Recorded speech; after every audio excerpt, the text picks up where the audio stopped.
మహిమోన్నతుడా, సర్వోన్నతుడా, సర్వాధికారి,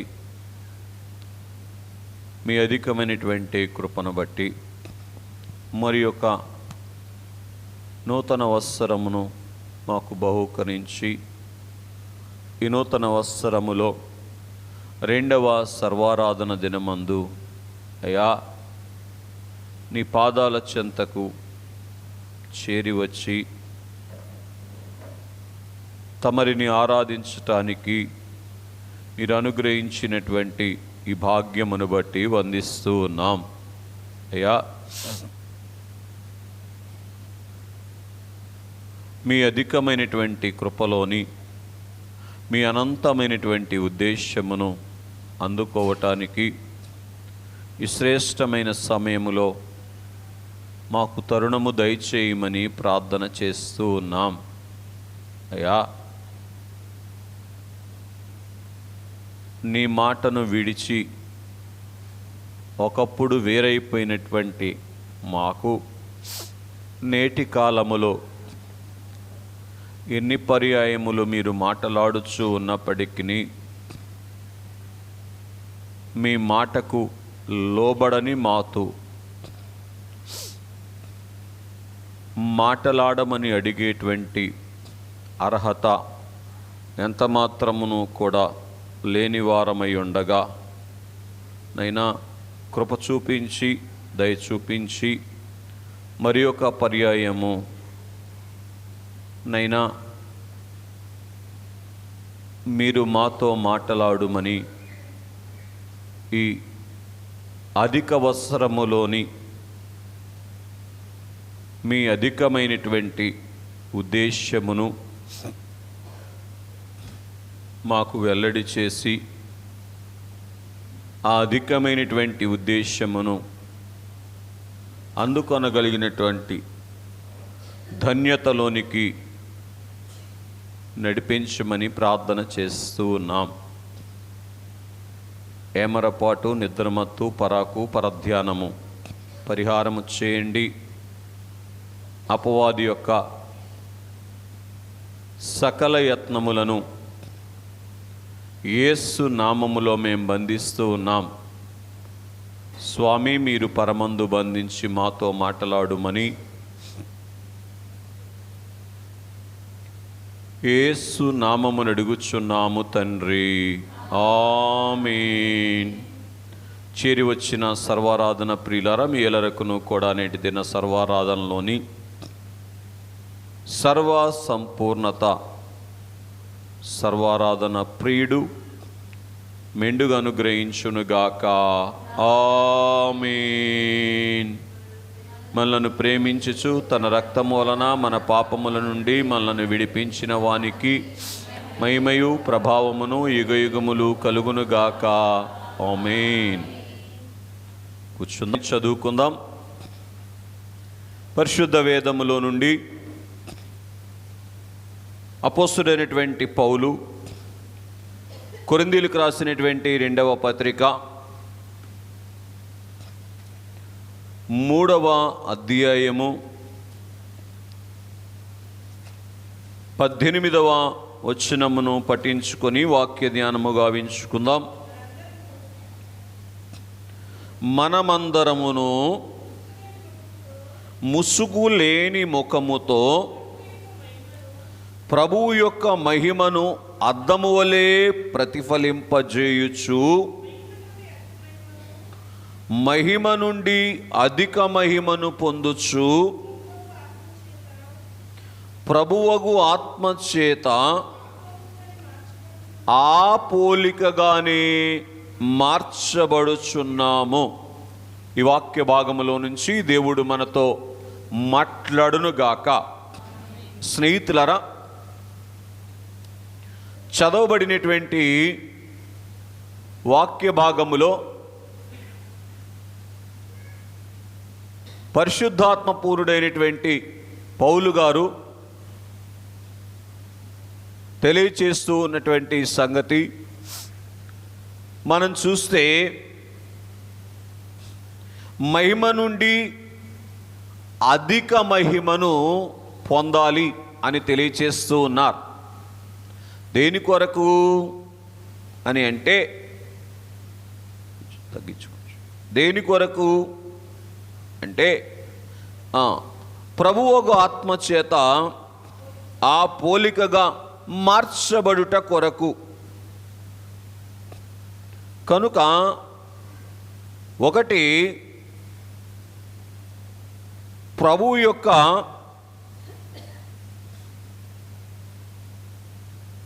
మహిమను అద్దము వలె చూపించుట కొరకు, రెండవది ఆ పోలికలోనికి అంటే మహిమ పోలికలోనికి ప్రభు ఎలాగైతే మహిమై ఉన్నారో ఆ మహిమ పోలికలోనికి మార్చబడేటువంటి అనుభవములోనికి మనం వచ్చుట కొరకు తండ్రి తన అధికమైనటువంటి ప్రేమ చేత, కుమారుడు తన అధికమైనటువంటి కృపచేత, పరిశుద్ధాత్మ తండ్రి తన అధికమైనటువంటి అభిమానము చేత ఈ అధిక వస్త్రమును మనకు అనుగ్రహించినటువంటి వారుగా ఉన్నారు. నేటి దినము కొరకు ఏర్పాటు చేయబడినటువంటి సందేశము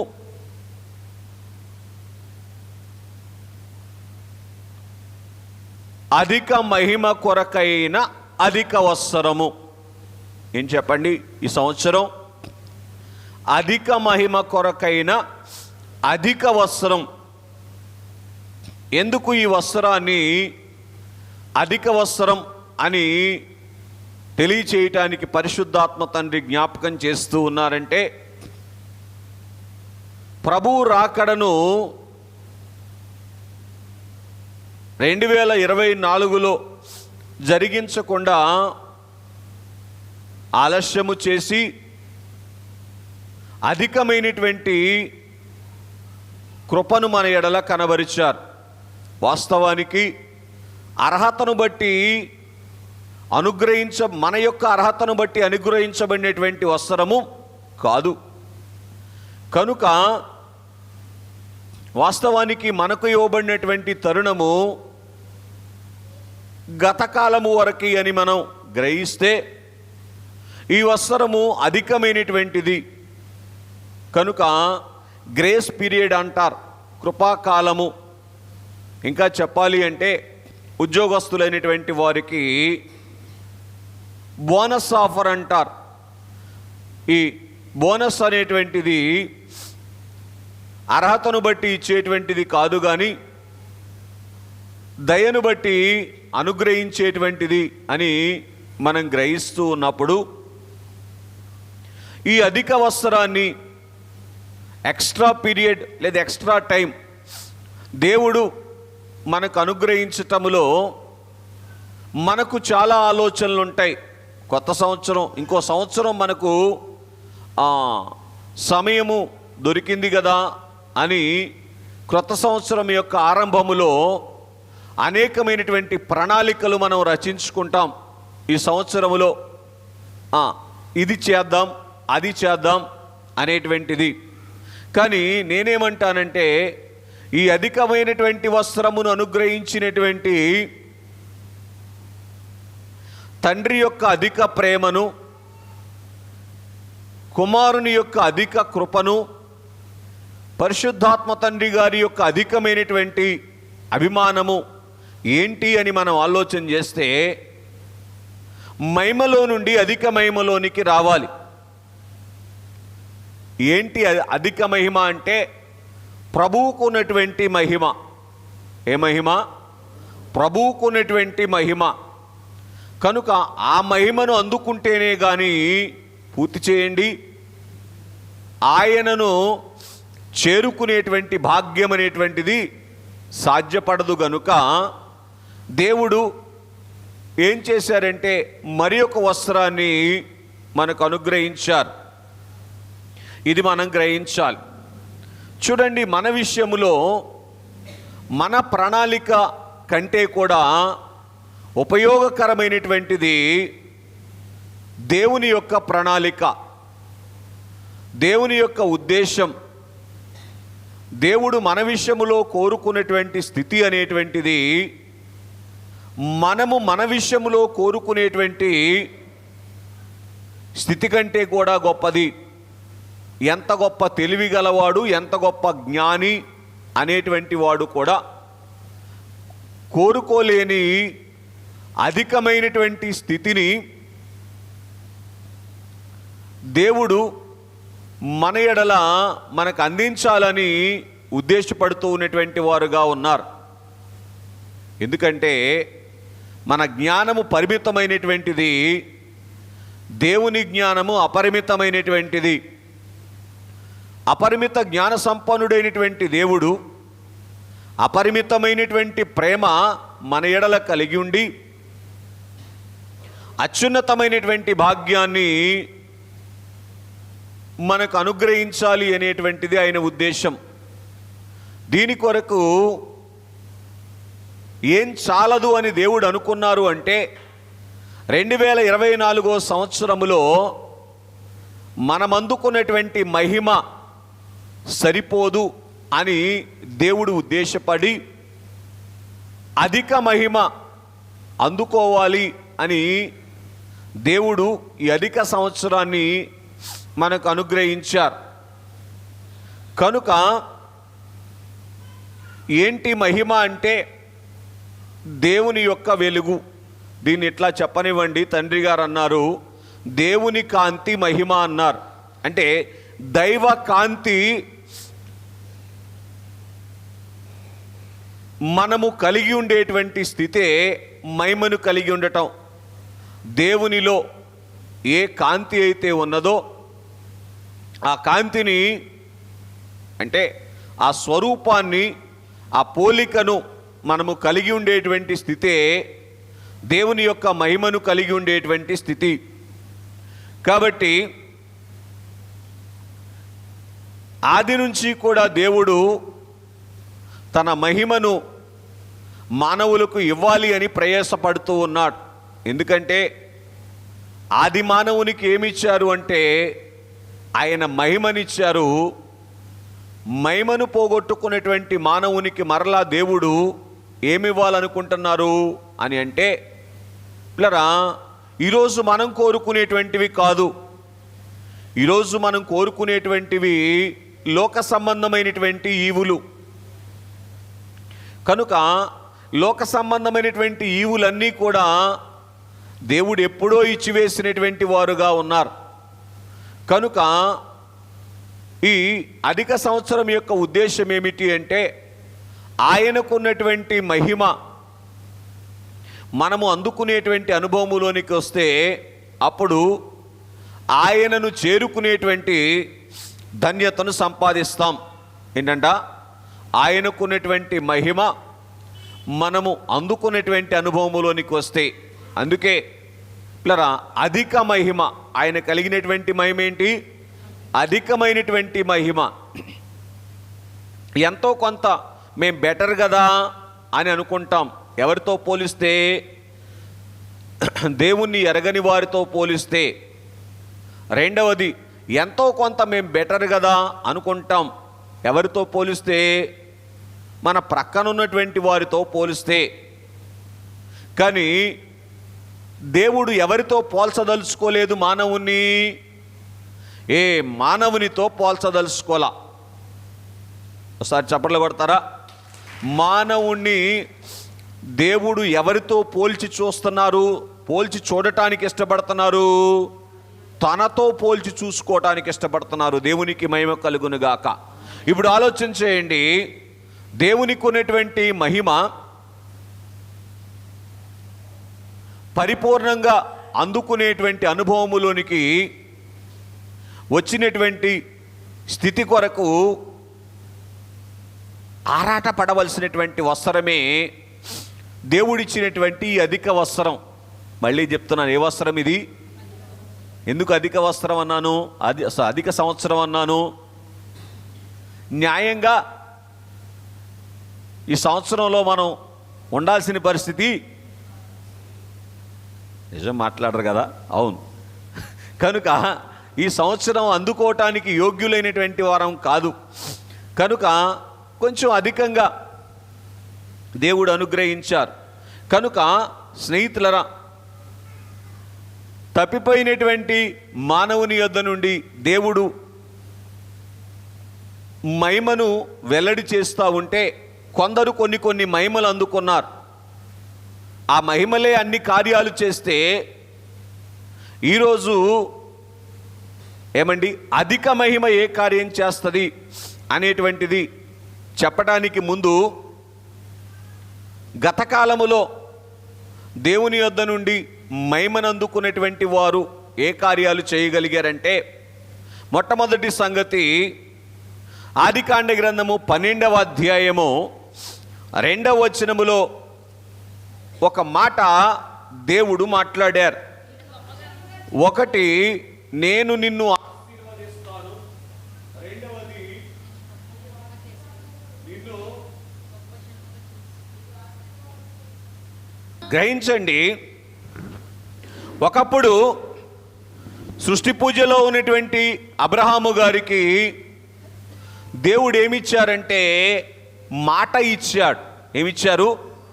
ఏమని మాట ఇచ్చాడు అంటే, ఇదిగో నేను నిన్ను ఆశీర్వదిస్తాను, ఆశీర్వాదముగా చేస్తానని. బాగా వినండి, ఈ మాటలోని మహిమ ఏం చేసిందో తెలుసా? సృష్టి పూజలో ఉన్నటువంటి అబ్రహాము గారికి సృష్టికర్తను గర్భములో చేర్చుకునేటట్లు చేసింది. మత్తయి రాసినటువంటి సువార్త, మత్తయి సువార్త 1వ అధ్యాయం 1వ వచనంలో ఈ మాట ఉంటుంది.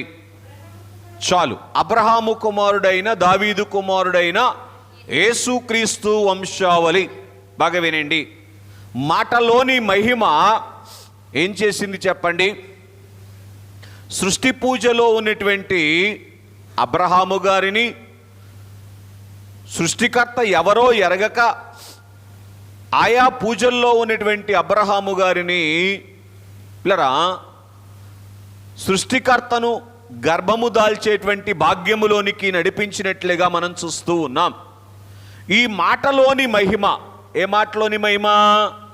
అబ్రహాము గారికి దేవుడు ఇచ్చినటువంటి మాటలోని మహిమ. అందుకే బహుశా ఇర్మియా గ్రంథము 17వ అధ్యాయము 10వ వచనంలో కావచ్చు, చదవవసరం లేదు, కానీ ఆయన అంటారు, నేను మాట ఇచ్చి ఉన్నాను, నేనే దానిని నెరవేర్తును అని అన్నారు. కనుక రెఫరెన్స్ కొంచెం అటు ఇటుగా ఉంటుంది. ఇర్మియా గ్రంథం 17వ అధ్యాయం తర్వాత మీకు గ్రూప్లో పెడతాను. కనుక స్నేహితులరా, మాట ఇచ్చినటువంటి దేవుడు నెరవేర్చేటువంటి దేవుడు. అందుకే దైవజనులు పాడుతూ ఏమన్నారు దీని గురించి? ఆడి తపనాటి దేవ అనంత స్తోత్రముల్. చాలు, ఏంటంట? ఆడి తప్పనటువంటి దేవుడు. కనుక మాటలో ఉన్నటువంటి మహిమ ఏం చేసిందో తెలుసా? అబ్రహాము గారి ఒక్కరికి మాత్రమే కాదు సుమా, అబ్రహాము గర్భములో నుంచి వచ్చినటువంటి పిల్లరా జనాంగం అంతటికి కూడా ఈరోజు వరకు, ఏ రోజు వరకు? ఈరోజు వరకు చేయవలసినటువంటి మేలు చేస్తూ ఉన్నది అని మనం గ్రహించాలి. కనుక వారు లోబడలని ప్రజలైనప్పటికీ కూడా ఈ మాటలోని మహిమ ఏం చేసింది? అయ్యో, లోబరుచుకున్నది. ఏంటంట? ఈరోజు నేను కూడా మీకు చెప్పే సంగతి ఏమిటంటే, దేవుని యొక్క మాటను అందుకోండి. జనవరి 1వ తేదీన వాగ్దానాల కొరకు లైన్లో నిలబడతారు. నేనేమంటానో తెలుసా? డిసెంబర్ 31వ తేదీ ఉపవాసం ఉండి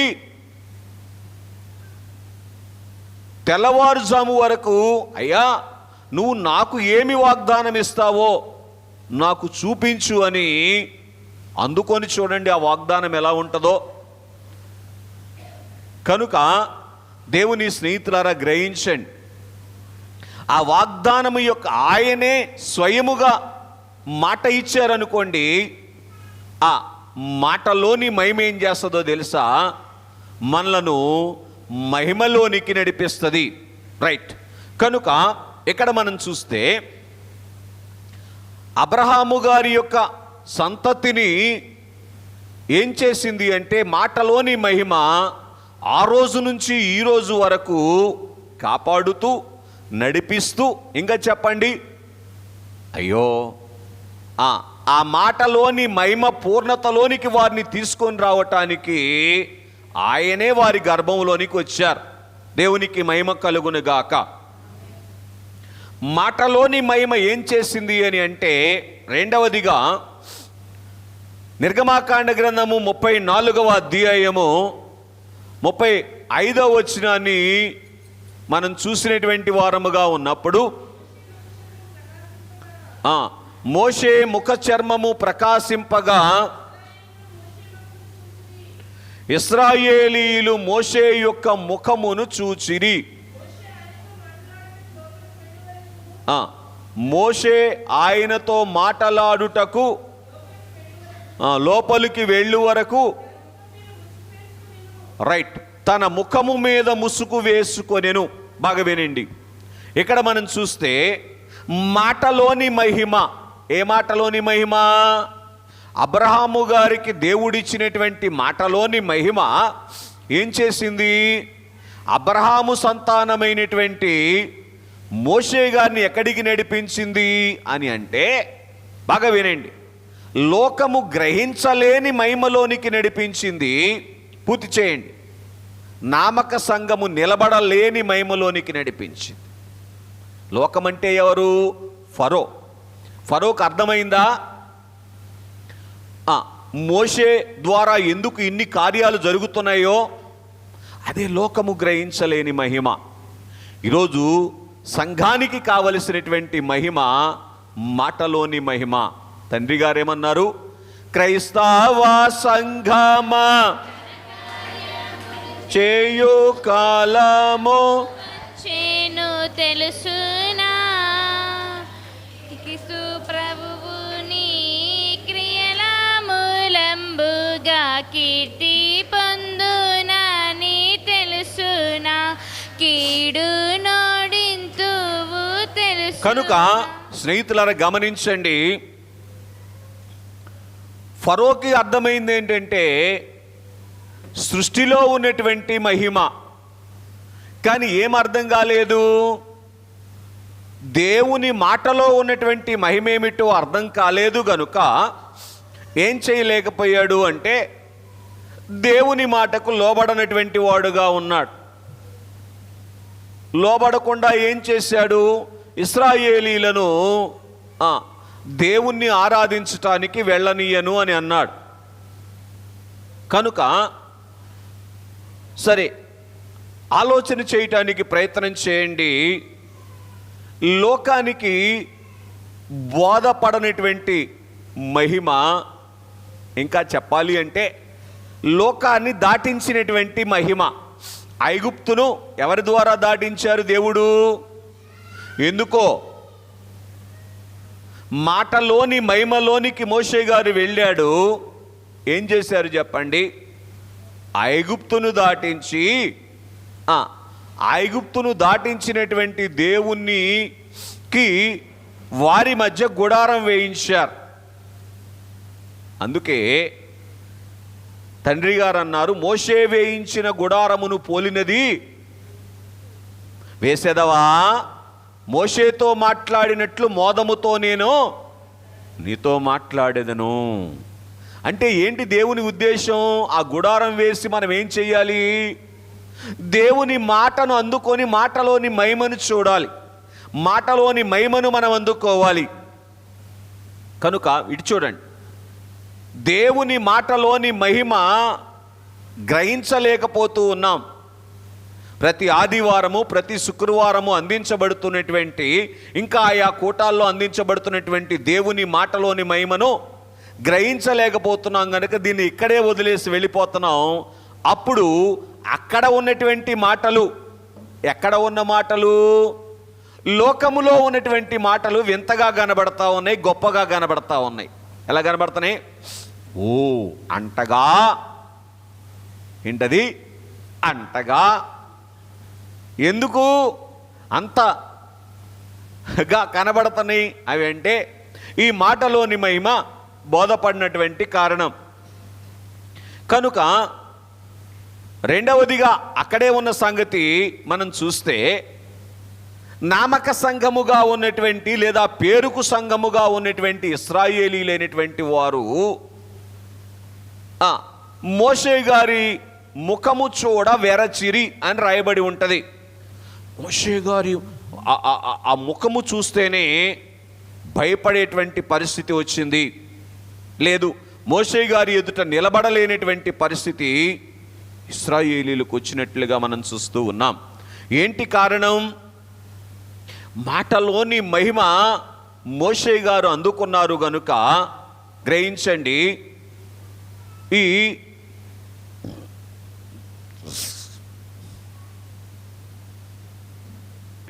మనస్సు కలిగినటువంటి పూర్తి చేయండి. ఇశ్రాయేలీలైనటువంటి వారు మోషే గారి ఎదుట నిలబడలేకపోయారు. మోషే గారికి లోబడాల్సి వచ్చింది. చెప్పక తప్పదు. ఈరోజు ఎంతో కొంత ఆత్మీయముగా ఉన్నతమైనటువంటి స్థితిలోనికి వెళ్ళినటువంటి సంఘములో ఉన్నటువంటి వారు, నామకార్థ సంఘములో ఉన్నటువంటి లేదు సంఘములోనే నామకార్థ స్థితిలో ఉన్నటువంటి వారికి లోబడేటువంటి పరిస్థితిలోనికి వస్తూ ఉన్నారా? లేదు, వారిని లోబరుచుకునేటువంటి పరిస్థితిలోనికి వస్తూ ఉన్నారా? ప్రశ్న వేసుకోవాలి. కనుక ఎందుకు ఈ పరిస్థితి అని మనం ఆలోచన చేస్తే, పిల్లరా, మాటలోని మహిమ మోషే గారు అందుకున్నారు గనుక నామక సంఘములో ఉన్నటువంటి పూర్తి చేయండి నామకార్థత మోషే గారిలోనికి రాలా. దేన్ని బట్టి? మాటలోని మహిమ. కనుక స్నేహితులారా గ్రహించండి. మరి ఒకటిగా మనం చూసినటువంటి వారముగా ఉన్నట్లయితే, రాజుల మొదటి గ్రంథము 19వ అధ్యాయము 7వ వచనములో ఉన్నటువంటి సంగతి చదవండి. అయితే యెహోవా దూత రెండవ మారు వచ్చి అతనిని ముట్టి, నీ శక్తికి మించినటువంటి ప్రయాణం ఉన్నది, నీవు లేచి భోజనము చేయమని చెప్పినప్పుడు అతడు లేచి భోజనము చేసి ఆ భోజనము బలము చేత 40 రాత్రింబగళ్ళు ప్రయాణము చేసెను. బాగా వినండి, భోజనము బలము చేత అనే మాటను మనం చూస్తూ ఉన్నాం. తండ్రి గారు మాట్లాడుతూ, నీవు లేచి భోజనము చేసి బయలుదేరు, నీ శక్తికి ముంచినటువంటి ప్రయాణం ఉన్నది అనేటువంటి ఆ మాటలో ఉన్నటువంటి మహిమ ఏం చేసింది అంటే, నానా చెప్పేవేమో అనుకున్నా, ఏం చేసింది? రాజుల 2వ గ్రంథము 2వ అధ్యాయం 11వ వచనములో ఉంటుంది. బాగా వినండి. ఏలియాను ఎలీషాను వేరు చేసింది. మాటలోని మహిమ ఏం చేసింది అంటే, బాగా వినండి, ఏర్పాటులోని వేర్పాటునిచ్చింది. ఏర్పాటు అంటే దేవుని చేత ఏర్పరచబడినటువంటి స్థితి. వినండి, ఏలియా గారిని దేవుడు ఏర్పరచుకున్నారు, ఎలీషా గారిని దేవుడు ఏర్పరచుకున్నారు. ఈ ఎలీషా గారిలో నుంచి వేరుపరచబడినటువంటి స్థితిలోనికి ఏలియా గారు వచ్చారు. ఏంటో, వేరుపరచకపోతే ఏమవుద్ది? వేరుపరచబడకపోతే ఏమవుద్ది? వేరుపరచబడకపోతే ఏమవుద్దంటే, ఎలీషా ఎట్లాగైతే మరణములోనికి వెళ్ళి ప్రభు దగ్గరికి వెళ్ళారో ఆ స్థితే వస్తుంది ఏలియాకి. అర్థమవుతుందా? ఎవరిలో నుంచి వేరు చేయబడ్డాడు ఇప్పుడు ఏలియా గారు? చెప్పండి ఒకసారి. భక్తునిలో నుంచి వేరుపరచబడ్డారు. భక్తిగల దైవజనుడు అని రాయబడి ఉంటుంది. ఎలీషా గారిని గురించి ఎవరంటే, ఆయన భక్తిగల దైవజనుల్లో నుంచి కూడా, అలాగే ప్రవక్తలో నుంచి కూడా వేరు చేయబడినటువంటి స్థితి అనేటువంటిది ఈరోజు ఏం కావాలి అంటే, మేఘమునకు ఎత్తబడేటువంటి సంఘానికి కావాలి. ఎవరికి కావాలి? మేఘమునకు ఎత్తబడేటువంటి సంఘానికి కావాలి. అంటే ఏం చేయాలి? మాటలోని మహిమను అందుకోవాలి. ఏలియా గారు ఏం చేశారంటే ఒక ప్రశ్న కూడా వేయలా. ఏంటి 40 రోజులు ఒక్క పూట భోంచేసి నడవమంటావా? లే, ఏమన్నాడు? అంతే. కనుక దేవుని యందు ప్రియ స్నేహితులారా గమనించండి, ఆ మాటలోని మహిమే. అందుకే మనుషుడు రొట్టె వలన మాత్రము కాదు కానీ దేవుని నోట నుండి వచ్చు ప్రతి మాట వలన జీవించును. కనుక ఈ మాట ఏం చేసింది అంటే ఏలియాను ఏ స్థాయిలోనికి తీసుకొని వచ్చింది అంటే, దేవుని పిల్లరా పూర్తి చేయండి, మేఘమునకు ఆరోహణమయ్యేటువంటి స్థితికి, అగ్ని రథముల చేత కొనిపోబడేటువంటి స్థాయికి వేరు చేసినట్లుగా మనం చూస్తూ ఉన్నాం. అందుకే దైవజనులు ఏమన్నారు? దేవా నాకు కనబడుము, నాతో మాట్లాడుము. ప్రతి దినము దేవుని యొక్క స్వరము వినేటువంటి అనుభవంలోనికి రావాలి.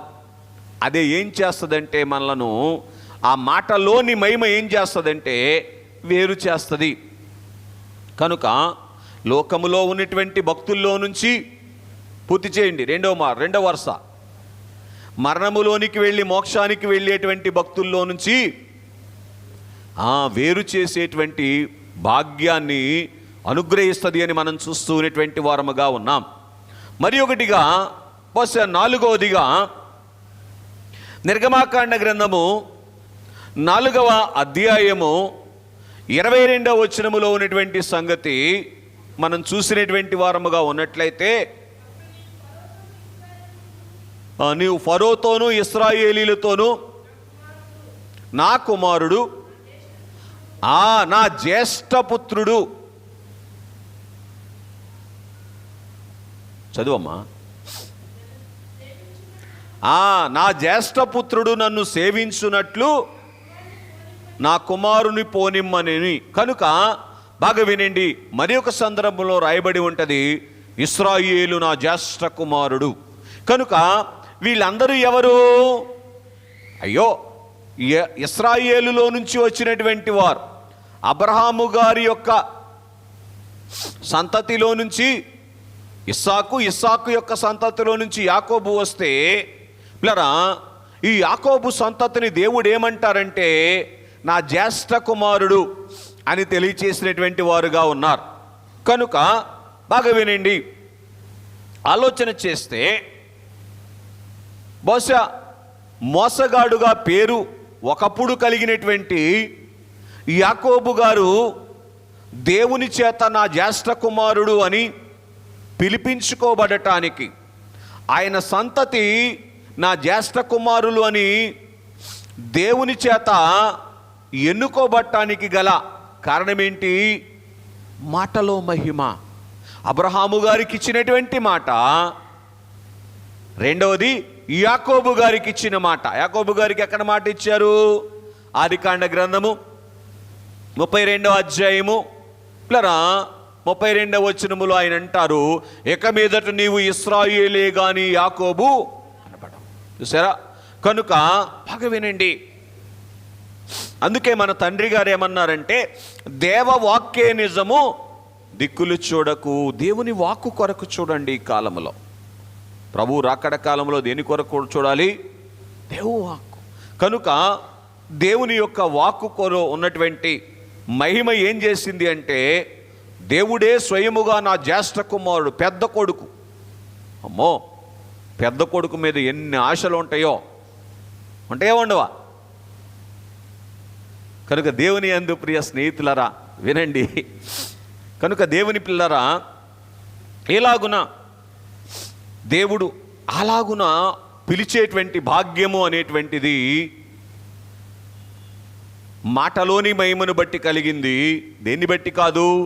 It is not because of Jacob, యాకోబును బట్టి కాదు, గుర్తుపెట్టుకోనండి.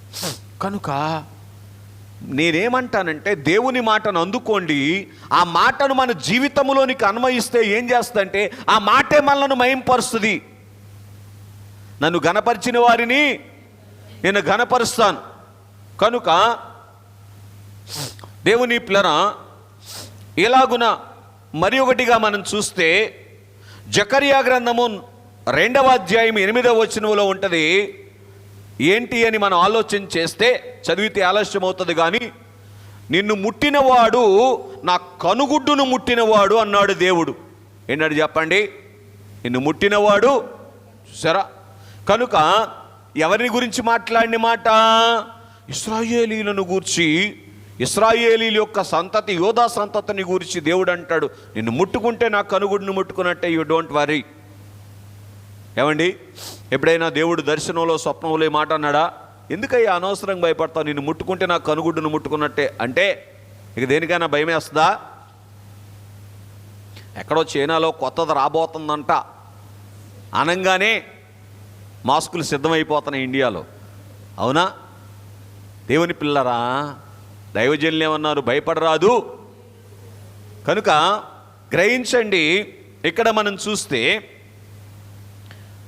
దేవుని మాటలో ఉన్నటువంటి మహిమ ఏం చేస్తుంది అంటే బ్రతికిస్తుంది. ఆయన నోట నుండి వచ్చినటువంటి మాట బ్రతికించును. అందుకే ఒక సందర్భంలో దేవుడు ఏమన్నాడో తెలుసా?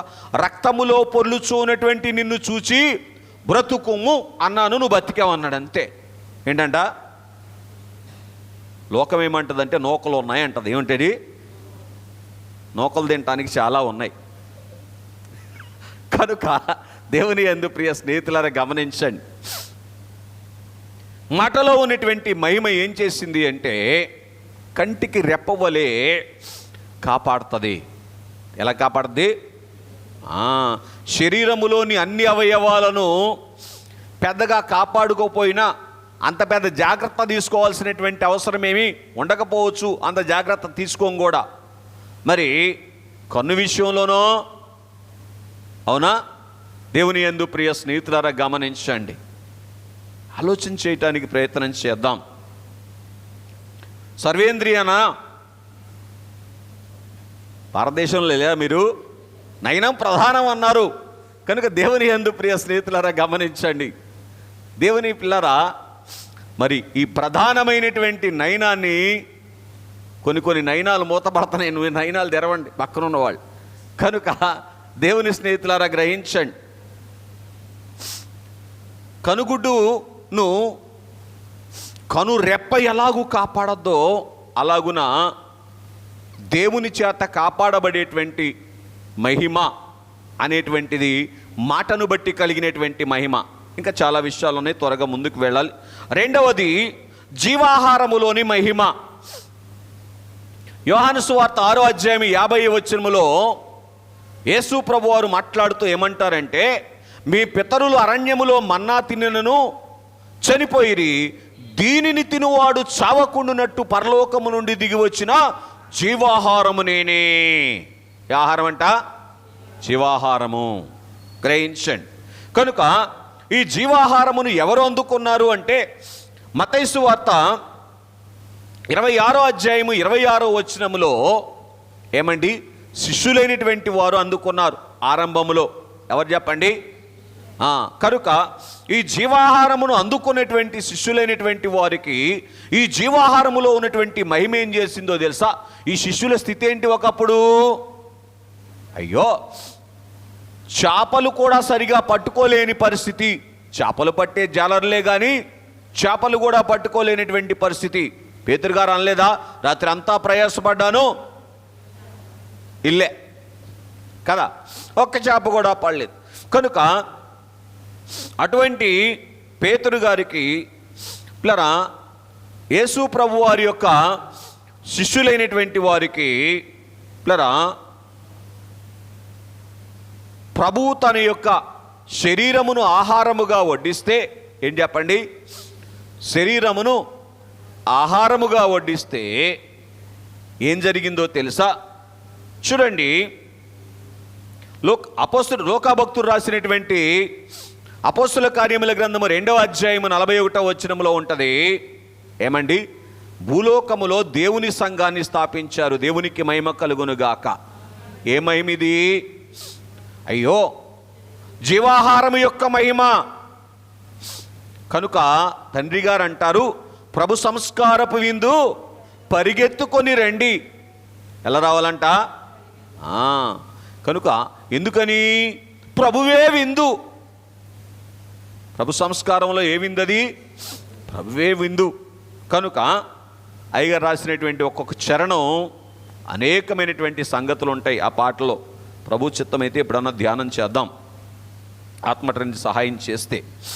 కనుక దేవుని సంఘాన్ని స్థాపించేటువంటి గొప్ప మహిమను ఎవరికిచ్చింది అంటే, ఒకప్పుడు ప్రభు దగ్గర నుంచి పారిపోయినటువంటి స్థితి కలిగినటువంటి వారికి ఈ జీవాహారం ఇచ్చినట్లుగా మనం చూస్తూ ఉన్నాం. మరి ఒకటిగా అపోస్తుల కార్యముల గ్రంథములోనే 17వ అధ్యాయం 7వ వచనం 6వ వచనములో ఉన్నటువంటి సంగతి, భూలోకాన్ని తల్లకిందులు చేసే అంత మహిమ వచ్చిందంట. ఏంటంట? అపోస్తుల కార్యములు 17వ అధ్యాయము 6వ వచనం.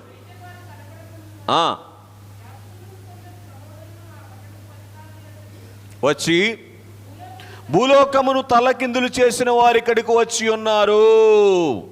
కనుక బాగా వినండి, భూలోకాన్ని తల్లకిందులు చేసేటువంటి గొప్ప మహిమనిచ్చింది ఏంటి? జీవాహారం.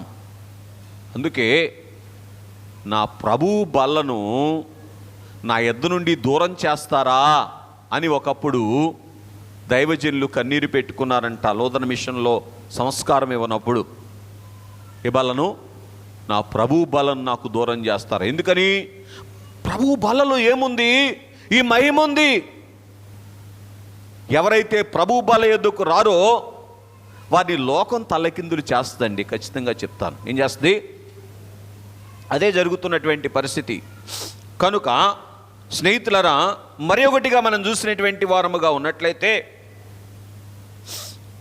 అపోస్తుల కార్యముల గ్రంథం 5వ అధ్యాయం 41వ వచనము, రోమీయులకు రాసిన పత్రిక 8వ అధ్యాయము 18వ వచనములో ఉన్నటువంటి సంగతిని జ్ఞాపకం చేస్తాను. ఈ జీవాహారం అందుకున్నటువంటి ఆది క్రైస్తవ సంఘము ఏ భాగ్యాన్ని అందుకున్నది అని మనం ఆలోచన చేస్తే, శ్రమలో సంతోషించేటువంటి భాగ్యము, రెండవది శ్రమలోని మహిమను అందుకునేటువంటి భాగ్యాన్ని మనం చూస్తూ ఉన్నాం. అందుకే ఆయన ఏమంటాడు?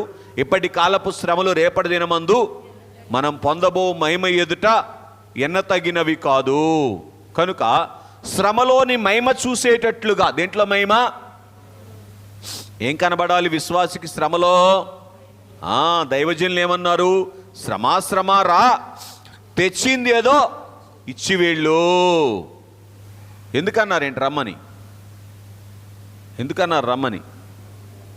శ్రమ తెచ్చేది కనబడింది. శ్రమ వస్తూ ఉంటే అయ్యగారికి ఏం కనబడింది? శ్రమ తెచ్చేటువంటి మహిమ కనబడింది. శ్రమ ద్వారా దేవుడు అనుగ్రహించేటువంటి మహిమ కనబడింది. కనుక ఆ రోజు ఆది క్రైస్తవ సంఘము కూడా జీవాహారములోని మహిమను బట్టి ఏమందుకున్నారంటే శ్రమలోని మహిమను అందుకున్నారు. ఈరోజు కూడా శ్రమలు వస్తున్నాయా? రావట్లేదా? సంఘానికి శ్రమలు వస్తున్నాయి, కానీ శ్రమలోని మహిమను అందుకునే స్థితి రావాలి. ఎప్పుడు వస్తుందో? శ్రమను సంతోషంగా ఆహ్వానించి అనుభవిస్తే, శ్రమను సంతోషంగా ఆహ్వానించి అనుభవిస్తే, శ్రమ రాకముందు ఎంత సంతోషంగా ఉన్నామో శ్రమ వచ్చినప్పుడు సంతోషం అధికమైతే, ఈ మాట ఎక్కడ రాయబడింది? మీరు ప్రతిరోజు చేసే ప్రార్థనలో రాయబడింది. ఏ ప్రార్థన చెప్పండి ఒకసారి? అంధకారంపై అధికారం ఇచ్చే ప్రార్థన. అర్థమవుతుందండి? నిశ్చయం నాన్న, తండ్రి గారు దేవుడు మనకిచ్చిన వరం అండి, వాడుకోండి, పుస్తకాలన్నీ సంపాదించుకోండి. కనుక స్నేహితులారా గమనించండి. మరి ఒకటిగా మనం చూసినటువంటి వారముగా ఉన్నట్లయితే, మత్తయి సువార్త 19వ అధ్యాయము 27వ వచనములో జీవాహారములోని మహిమ ఏం చేసిందో తెలుసా? సమస్తమును విడిచి వెంబడించేటట్లుగా చేసింది. చాలామంది వెంబడించారు యేసయ్య శరీరముతో వచ్చినప్పుడు. వెంబడించలేదా? వెంబడించలేదా? రైట్. ఎందుకు వెంబడించారు? రొట్టెల కోసం వెంబడించే వాళ్ళు కొంతమంది ఉంటే, స్వస్థతల కోసం వెంబడించిన వాళ్ళు కొంతమంది ఉన్నారు. కానీ దేవుని యందు ప్రియ స్నేహితులారా గ్రహించండి, వీరంట సమస్తమును విడిచి వెంబడించారు. అంటే ఆ ఆశను జేబులో వేసుకొని వచ్చి వెంబడించారు వారు, వీరేమో విడిచి వెంబడించారు. ఏమండి, విడిచి వెంబడించడానికి విడవకుండా వెంబడించడానికి ఏంటో తేడా? విడవకుండా వెంబడిస్తే ఏదైతే కావాలని వచ్చామో పూర్తి చేయండి, దాన్నే అడుగుతాం, అది దొరకంగానే గైర్హాజరు. అవునా? నిజం. కనుక దేవుని యందు ప్రియ స్నేహితులారా గ్రహించండి, ఇక్కడ మనం చూస్తే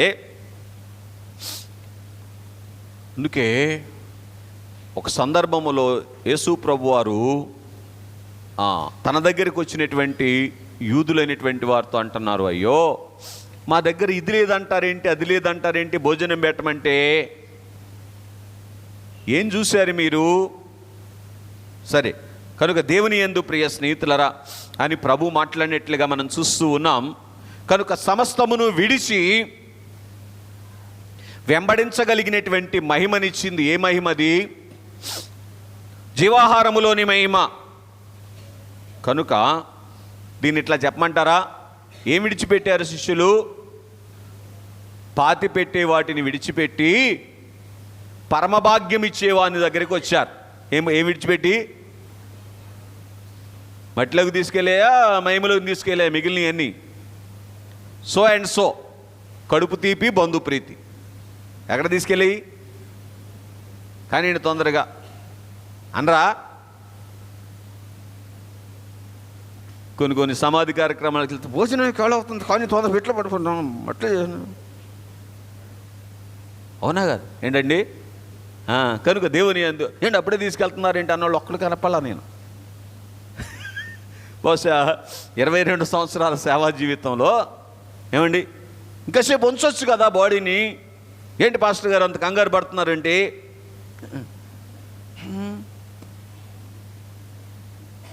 ఏంటో ఏమో నాకు తెలియదు.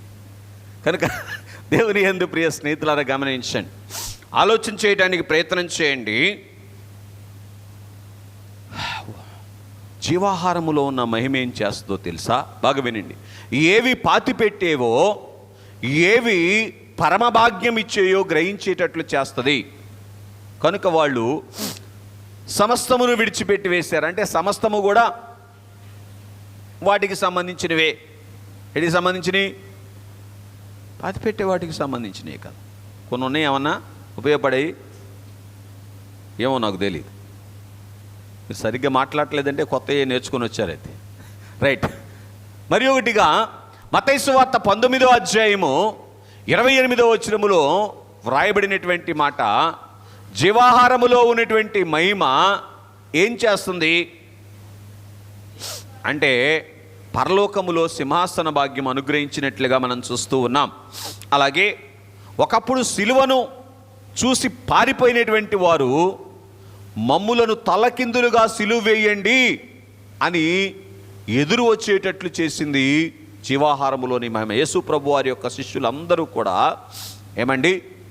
ఏమయ్యారో తెలుసా? హతసాక్షులయ్యారు. సిలువను అధిరోహించినటువంటి వారుగా ఉన్నాం. మా ప్రభువుని సిలువ వేసినట్టు మమ్మల్ని కూడా సిలువ వేయండి. ఈరోజు సంఘం ఏమనాలి? సిలువ ప్రభువు కానీ నాకెందుకు? అవునా? మర్యాదగా నెవడిచ్చును మహిమ అన్నారు తండ్రి గారు. కనుక మరి ఒకటిగా 4వదిగా రొమ్ములోని మహిమ. ఏ మహిమ? రొమ్ములోని మహిమ. యోహాను సువార్త 13వ అధ్యాయం 23వ వచనములో ఏం కనబడతా ఉంది అని మనం ఆలోచన చేస్తే, ఆయన శిష్యులలో యేసు ప్రేమించిన ఒకడు యేసు రొమ్మున ఆనుకొనుచుండెను. కనుక చిన్నవాడైనటువంటి యోహాను గారు శిష్యుల్లో చిన్నవాడైనటువంటి యోహాను గారు ఏమనుకున్నారంటండి? ప్రభువు రొమ్మును ఆనుకున్నవాడు. ఆయనకున్న బిరుదేంటో తెలుసా? రొమ్మును ఆనుకొనుచున్నవాడు అనే బిరుదండి. దేవునికి మహిమ కలుగును గాక. కనుక రొమ్ములోని మహిమ ఏం చేసింది అని మనం ఆలోచన చేస్తే, ఏ భాగ్యం ఇచ్చింది అంటే, యోహాను సువార్త 19వ అధ్యాయము 26వ వచనం మనం చదివితే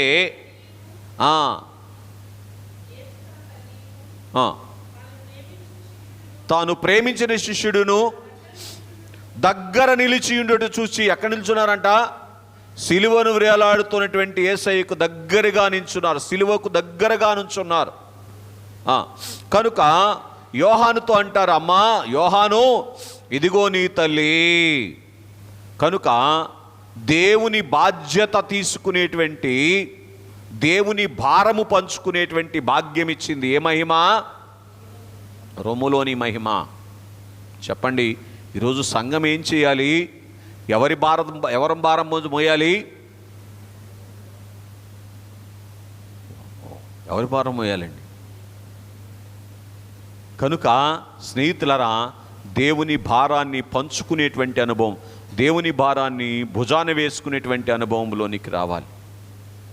కనుక గ్రహించండి, ఈ మహిమ దేవుని భారాన్ని భాగ్యముగా ఎంచుకొని అందుకునేటువంటి మహిమ యోహాను గారికి దక్కినట్లుగా మనం చూస్తూ ఉన్నటువంటి వారముగా ఉన్నాం. కనుక స్నేహితులారా ఆలకించండి, రొమ్ములో ఉన్నటువంటి మహిమ దేవుని అంతరంగంలో ఉన్నటువంటి భారమంతా తన మీద వేసుకొని ఈ లోకయాత్ర అంతట్లో నడిచేటువంటి ధన్యత యోహాను గారికి ఇచ్చింది. రెండవదిగా 4లోనే 2 ప్రకటన గ్రంథము 1వ అధ్యాయము 13వ వచనములో ఉన్నటువంటి సంగతి ప్లరా, ప్రభు మహిమను చూసేటువంటి భాగ్యము. ఏ మహిమంట? అయ్యో, పద్మాసు ద్వీపములో ఉన్నటువంటి యోహాను గారు ఏం చూశారు? ప్రభు మహిమ. కనుక శరీరముతో ఉన్నటువంటి ప్రభువును చూశారు, మహిమతో ఉన్నటువంటి ప్రభువును కూడా చూచేటువంటి భాగ్యము దొరికింది. దేన్ని బట్టి? ఆయన రొమ్మును అనుకోవటాన్ని బట్టి, ఆయన ఏమండి మహిమ రూపాన్ని చూసేటువంటి ధన్యత యోహాను గారికి దొరికినట్లుగా మనం చూస్తూ ఉన్నటువంటి వారముగా ఉన్నాం. కనుక స్నేహితులారా గ్రహించండి, నిత్యము కూడా మహిమరూపి అయినటువంటి స్వామి వైపు చూడగలగాలి. తండ్రి గారు అంటారు, ఆయనను చూసినా అంతయు సరి అవును. కనుక ప్రభు యొక్క మహిమ రూపును చూసేటువంటి అనుభవంలోనికి రావాలి. మరి ఒకటిగా మనం చూస్తే ప్రకటన గ్రంథం 2వ అధ్యాయం 3వ వచనములో 2వ అధ్యాయము 3వ అధ్యాయము 2 అధ్యాయంలో ఉన్నటువంటి సంగతి ఏమిటి అంటే, ఇలా గ్రహించండి, 2, 3 అధ్యాయాల్లో ఉన్నటువంటి సంగతి, సంఘ మహిమను చూశారు యోహాను గారు. ఏ మహిమంట? ఎక్కడ మహిమ? పరలోకములో సంఘ మహిమ. పరలోకములో సంఘానికి దేవుడు ఏ మహిమ ఇవ్వబోతా ఉన్నాడో ఏమండి చూచేటువంటి ధన్యత పూర్తి చేయండి. రొమ్ములోని మహిమను అందుకున్నటువంటి యోహాను గారికి దొరికింది. ఇట్లా చూడండి, సంఘములోనికి వచ్చినటువంటి మనము భూలోకములో సంఘానికి దేవుడిచ్చేటువంటి మహిమను మాత్రమే చూసి సరిపెట్టుకుంటే సంఘములో రాకడ కాలంలో నిలబడటం సాధ్యపడనటువంటి సంగతి. కాబట్టి ఆయన రొమ్మును ఆనుకుంటే ఈ రాకడ కాలములో ఎదురయ్యేటువంటి పరిస్థితుల్లో నిలవబడటాన్ని బట్టి పూర్తి చేయండి. పరలోకములో దేవుడు ఇవ్వబోయేటువంటి మహిమ అనేటువంటిది చూసేటువంటి వారముగా ఉంటాం. కనుక రొమ్మును ఆనుకున్నటువంటి యోహాను గారు ఇక్కడ మహిమే కాదు, అక్కడ మహిమ కూడా చూశారు. ఎక్కడ మహిమ? పరలోకములోని సంఘము యొక్క మహిమను చూసినటువంటి భాగ్యాన్ని పొందుకునేటువంటి వారుగా ఉన్నారు. మరి ఒకటిగా, మూడవదిగా, 4వదిగా ప్రకటన గ్రంథము 21వ అధ్యాయములో వధువు మహిమను చూశారు. ఏ మహిమ అంటండి? కనుక దేవుని పిల్లారా గ్రహించండి, వధువు యొక్క మహిమను చూసేటువంటి భాగ్యము రొమ్మున ఆనుకునేటువంటి యోహాను గారికి దొరికినట్లుగా మనం చూస్తూ ఉన్నటువంటి వారముగా ఉన్నాం. అలాగే 3 లోకాలు చూసేటువంటి ధన్యత, 3 కాలాలను చూసేటువంటి ధన్యత, భూతకాలం, భవిష్యత్ కాలం, వర్తమాన కాలం సంగతులన్నీ కూడా చూసేటువంటి ధన్యత యోహాను గారికి దొరికింది. అలాగే ఏమండి 3 లోకాలు, పరలోకం, భూలోకం, పాతాళలోకం 3 కూడా చూసేటువంటి ధన్యత యోహాను గారు అందుకున్నారు. ఏంటి కారణం? ప్రభు దగ్గరికి వచ్చి ప్రభు రొమ్మున ఆనుకున్నాడు గనుక. రొమ్ములో ఉన్నటువంటి మహిమ ఏం చేసింది అంటే, ఏవేవి ఒక భక్తుడు చూసి తీరాలో వాటన్నిటినీ చూసేటువంటి అనుభవములోనికి తీసుకొని వచ్చింది అనేటువంటి సంగతిని మనం చూస్తూ ఉన్నటువంటి వారముగా ఉన్నాం. చివరిగా సన్నిధిలోని మహిమ. ఏమేమి చెప్పండి? రైట్, సన్నిధిలోని సంపూర్ణ మహిమ. ఇట్లాగ అర్థం చేసుకుందాం. వీరిలో సన్నిధిలో ఉన్నటువంటి వారు ఉన్నమాట వాస్తవం కనుక సన్నిధిలోని సంపూర్ణ మహిమ అందుకున్నటువంటి వారు ఏ భాగ్యాన్ని అందుకున్నారు అని మనం ఆలోచన చేస్తే, మొట్టమొదటిగా ఏర్పాటులోని వేర్పాటును అందుకున్నారు. ఏంటది? ఏర్పాటులోని వేర్పాటు. ఏంటి ఏర్పాటు అంటే? క్రైస్తవ సంఘము ప్లరా దేవుని యొక్క ఏర్పాటు. ఆ సంఘములో నుంచి వేర్పాటు ఏంటంటే బైబిల్ మిషన్ ఏర్పాటు కనుక గ్రహించండి. బైబిల్ మిషను అనేటువంటి వేర్పాటు భాగ్యాన్ని అందుకునేటువంటి ధన్యత ఎవరికి దొరికింది అంటే, సన్నిధిలోనే ఉన్నటువంటి సంపూర్ణతను అందుకున్నటువంటి దైవజనులు దేవదాసయ్య గారికి, మన తండ్రి గారికి దొరికింది. ఎవరికి దొరికింది? స్నేహితులారా గమనించండి. అందుకే లోదర్ మిషన్లో ఉన్నటువంటి తండ్రి గారిని వేరు చేసి దేవుడు ఏం చేశారు? బైబిల్ మిషన్లోనికి తీసుకొని వచ్చారు. దేవునికి మహిమ కలుగునుగాక. గ్రహించండి. ఇక్కడ మనం చూసినప్పుడు ఎందుకని లోదర్ మిషన్లో నుంచి తండ్రి గారు వేరు చేయబడ్డారంటే, పూర్తి చేయండి, సన్నిధిలో ఉన్నటువంటి సంపూర్ణమైనటువంటి మహిమను తండ్రి గారు అందుకున్నారు. ఇప్పుడు గ్రహించండి, బైబిల్ మిషన్ యొక్క మహిమ ఏంటి? సన్నిధి మహిమే బైబిల్ మిషన్ మహిమ. సన్నిధి యొక్క సంపూర్ణమైన మహిమ is equal to Bible mission. కనుక అందుకే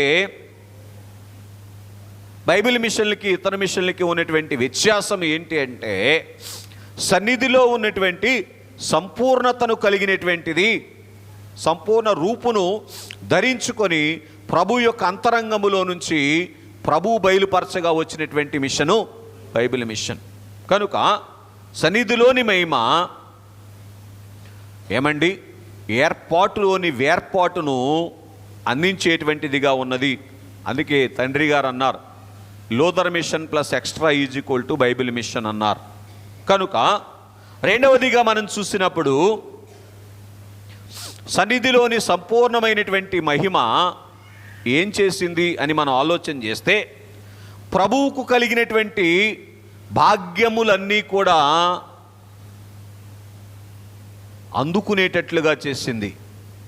వరుడు వధువు నొకటే గనుక, వరుడు వధువు నొకటే గనుక. చాలు. కనుక దేవుని యందు ప్రియ స్నేహితులరా, ఏం చేసింది అని మనం ఆలోచన చేస్తే, ప్రభువుకు ఏ భాగ్యాలు ఉన్నాయో ఆ భాగ్యాలన్నీ కూడా అందుకునేటువంటి అనుభవం ఇచ్చినట్లుగా మనం చూస్తూ ఉన్నటువంటి వారముగా ఉన్నాం. ఏంటి ప్రభువుకు ఉన్నటువంటి భాగ్యాలు? సంపూర్ణమైనటువంటి సన్నిధిని అనుభవించినటువంటి తండ్రి గారికి ఉన్నటువంటి భాగ్యాలు, సంపూర్ణమైనటువంటి సన్నిధి అయినటువంటి బైబిల్ మిషన్కు ఉన్నటువంటి భాగ్యాలు. శూన్యములో నుంచి సృష్టిని కలుగు చేశారు ప్రభువు.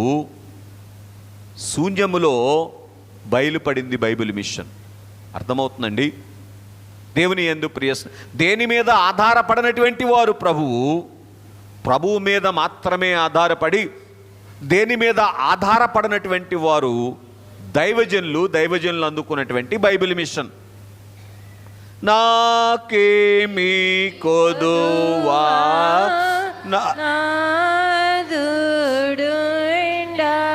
కనుక యేసు తప్ప బ్రతుకునందు అయిపోయా.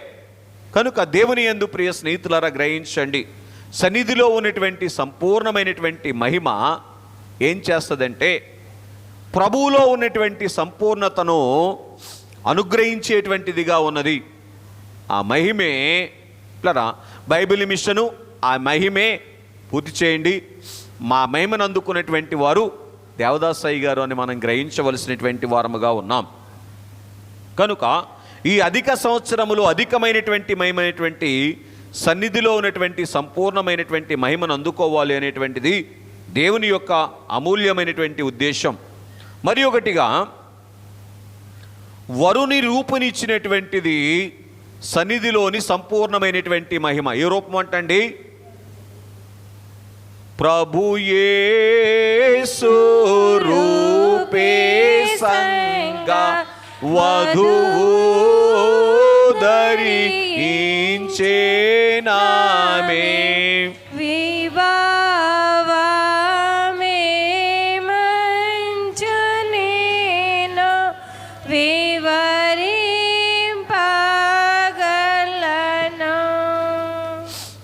ఏంటంట?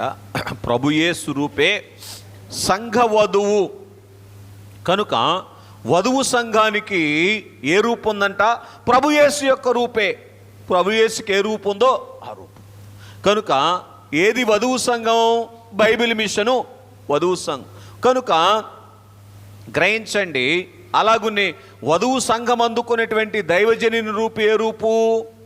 అయ్యో ప్రభు యేసు యొక్క రూపు. ఎలాగో ప్రభు యేసు యొక్క రూపేంటి?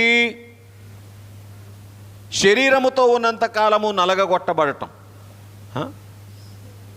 ఏంటి మొహాలు మండి? కుదరదట.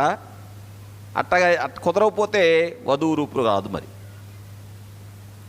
నలుగు లేకపోతే నలుపు ఇడిపోదు. నలుపు అంటే ఏంటి?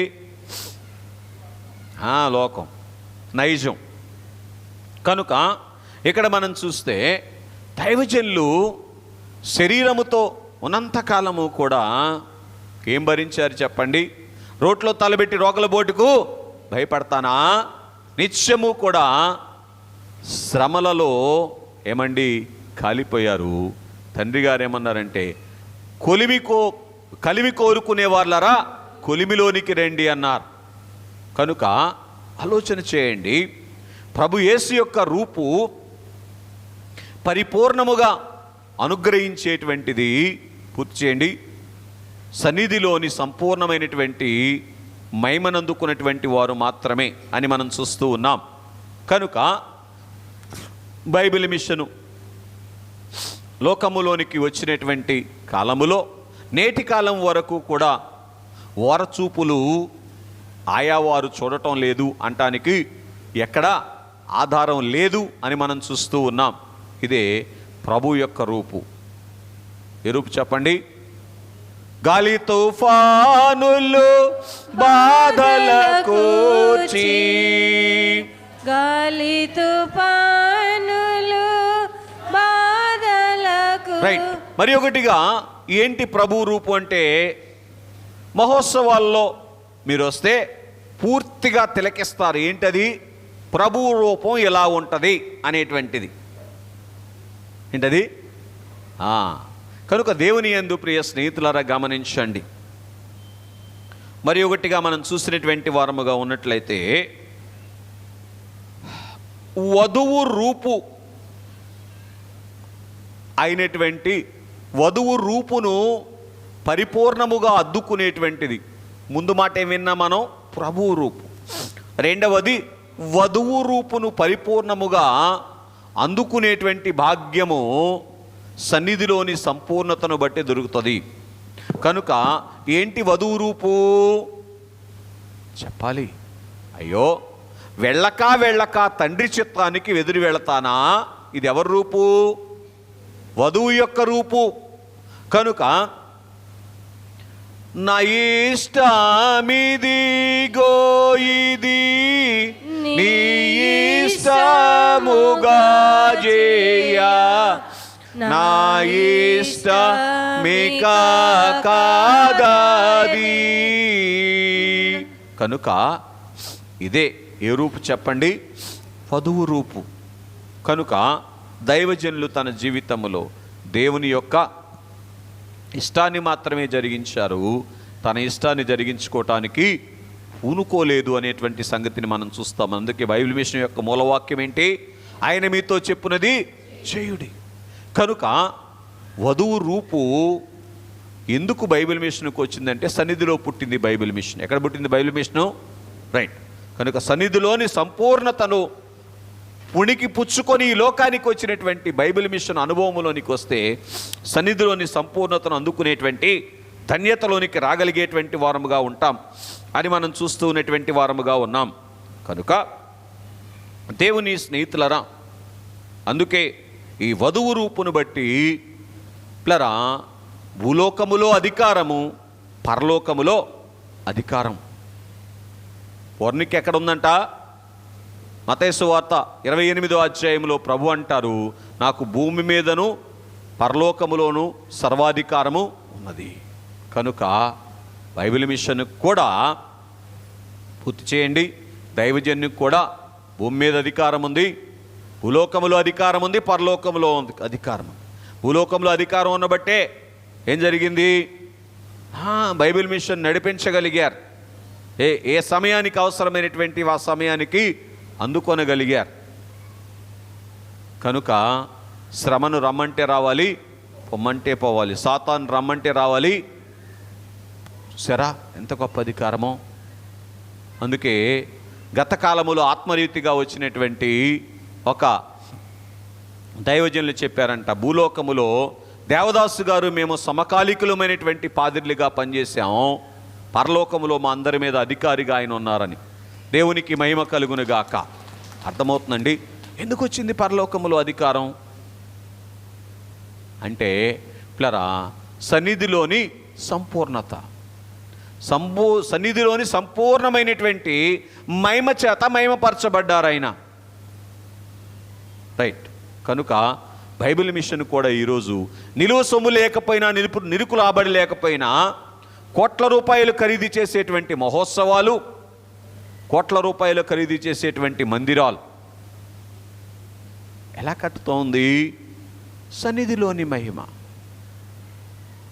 దేవుని యందు ప్రియ స్నేహితులారా గమనించండి, ఆలోచన చేయటానికి ప్రయత్నం చేయండి. నేను విన్న సంగతి, బైబిల్ మిషన్లో ఒక అయ్యగారు మందిరం కట్టేటప్పుడు ఎవరి దగ్గరికైనా వెళ్ళి ఏదైనా అప్పు తీసుకుందాం అనే ఆలోచన వస్తే సన్నిధిలో కూర్చుంటే ప్రభు ఇచ్చిన తలంపు ఏంటంటే, నువ్వు ఎవరి దగ్గరికైనా వెళ్ళి అప్పు అడిగితే నేను ఇస్తే కట్టావంటారు కదా, సన్నిధిలో కూర్చోమని చెప్పారంట. ఎక్కడ కూర్చోమని? 4 అంతస్తుల మందిరం. ఎన్ని అంతస్తులు? 4 స్లాబులు. అంటే కింద సెల్లారు, దానిపైన నివాసం, దాని మీద 2 స్టైర్లు మందిరం కట్టేశారంతే. ఎవరిని అడిగినటువంటి పరిస్థితి లేదు. ఎక్కడ కూర్చున్నారు? ఎవరిని అడిగారు?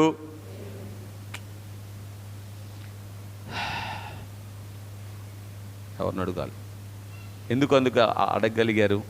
సన్నిధిలోని సంపూర్ణత. పేర్లు చెప్తే దేవునికి మహిమ కాదు. అర్థమవుతుందండి? కనుక దేవుని యందు ప్రియ స్నేహితులారా గమనించండి, ఆలోచన చేయండి. జేబులో 6 అణాల సొమ్ము మాత్రమే ఉండి శరీరములో ఆరోగ్యము లేని పరిస్థితి, ఏమండి వయసు సహకరించని పరిస్థితి, వెంటబడి వచ్చేటువంటి సమాజము లేనటువంటి పరిస్థితి ఉన్నప్పటికీ కూడా ఏమండి ఎలాగున 87 సంవత్సరాలుగా నిలబడి నడిపించబడతా ఉంది బైబిల్ మిషన్. చెప్పండి, దైవజన్ని బట్టి. ఏంటి కారణం? సన్నిధిలోని సంపూర్ణమైనటువంటి మహిమ. అరాకొరా సన్నిధి కుదరదు సుమా. ఏం కావాలి? సంపూర్ణమైనటువంటి సన్నిధి. కనుక ఈ సన్నిధి యొక్క మహిమను ఏమండి దైవజనులు అందుకున్నారు. కనుక సన్నిధి రూపు కలిగినటువంటి బైబిల్ మిషన్ను దేవుడు అందించారు. కనుక సన్నిధి యొక్క మహిమ ఏంటి అంటే ఇట్లా పెండ్లి కళనిచ్చేటువంటి మహిమ. ఏ కళ? పెండ్లి కళ. అందుకే 72వ పాట అయ్యగారు ఏమని పాడారు? మనోవిచారము కూడదు నీకు మహిమ తలంపులే కావలే. దైవజనులు శరీరముతో ఉన్న కాలంలో ఎప్పుడూ కూడా విచారంతో కూర్చున్నటువంటి పరిస్థితులు లేవు. ఎందుకో? ఎప్పుడు పెళ్లి కొడుకులాగే ఉండేవాళ్ళ టైగర్. ఎందుకంటారు? చెప్పండి, ఎందుకంటారు? ఎందుకంటారు? మనకన్నా ఎక్కువ ఆస్తులు ఉన్నాయంటారా? మనకన్నా ఎక్కువ ఉద్యోగాలు ఉన్నాయంటారా? మరేంటో సన్నిధిలోని సంపూర్ణత ఏంటంట? విషయం అండి. ఇవాళ పరిస్థితి ఏంటి? 3 పూటలు తిన్నా పరగడిపోయానంట. ఓరి నాయను. దేవుని యందు ప్రియ స్నేహితులారా గమనించండి, ఆలోచన చేయటానికి ప్రయత్నం చేయండి. కారణం ఏంటంటే ఎప్పుడూ పెండ్లికలు, ఎప్పుడూ సంతోషమే. రైట్. మరి ఒకటిగా సన్నిధిలోని మహిమ ఏం చేస్తుంది అంటే ఏమండి, అందరినీ మేఘమెక్కించేటువంటి మహిమ. 72వ పాటలో దైవజనులు పాడారు, క్రొత్తవి రాగా అన్ని మిషన్లు గొప్పగా పెరిగి కనుక. అలాగే మతముల మిషన్లన్నింటినీ కూడా బైబిల్ మిషన్లోనికి చేర్చేటువంటి మహిమ సన్నిధిలోని సంపూర్ణమైనటువంటి మహిమ. ఇటు చూడండి, సంపూర్ణ సన్నిధి అనుభవం కలిగినటువంటి వారు ఇటు చూడండి, ఎవరినైనా దూషిస్తారా, ద్వేషిస్తారా? మరి నేను కూడా అలాగ ఉన్నాను, ఎవరిని దూషించలే, ఎవరిని ద్వేషించలేదని చెప్పండి. దేని తలకాయలు ఉంచేశారు? దైవజనులు ఏం చెప్పారు? ఏ మతమును కానీ ఏ మిషన్ను కానీ మిషన్ను కానీ దూషించరాదు, ద్వేషించరాదు. అందరు ఏమన్నా అయ్యగారికి సెలవులు కప్పారా? కప్పకపోయినా, వ్యతిరేకించినా దేవుని యందు ప్రియ స్నేహితులరా ఏం చేశారు అని మనం ఆలోచన చేస్తే అన్ని మతములను, అన్ని మిషన్లను ప్రేమించారు. ఎందుకంటే సన్నిధిలో ఉన్నటువంటి సంపూర్ణత. దేవుడు లోకమును ఎంతో ప్రేమించను. పూర్తి చేయండి. నేను కూడా లోకాన్ని ఎంతో ప్రేమిస్తున్నాను, లోకంలో ఉన్న వారందరిని ఎంతో ప్రేమిస్తున్నాను చెప్పండి ఒకసారి. అందరినీ.